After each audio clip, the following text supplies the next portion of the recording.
আপনার পিছনে যদি লোক না লাগে, আপনি গ্যারামো হাঁটতে আসেন সুন্দর করে, তো মনে করলেন যে আপনি কিছুই করতে পারতেছেন না। বলে কেমন? যতক্ষণ পর্যন্ত আপনার পিছনে লোক না লাগবো, ততক্ষণ পর্যন্ত আপনি নিজেকে সফলতা মনে করতে পারবেন না। বলে কেমন করে? একটা মানুষ যখন এলাকা চলে, অনেক ঠান্ডা মেজাজে চলে, কোনো সময় মাথা ব্যথা হয় না। তখনও মাথা ব্যথা হয় যখন নাকি হ্যাঁ একটা কিছু করা শুরু করে, তখন এলাকাবাসীর মাথা ব্যথা শুরু করে।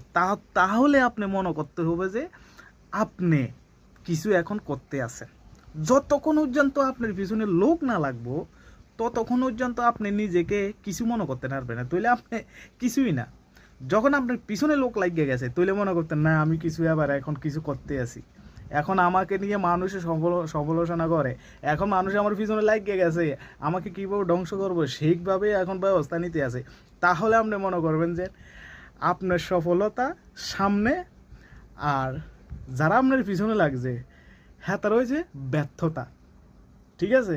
কথা ঠিক আছে না ভেজাল আছে? কমেন্টে জানাবেন কিন্তু।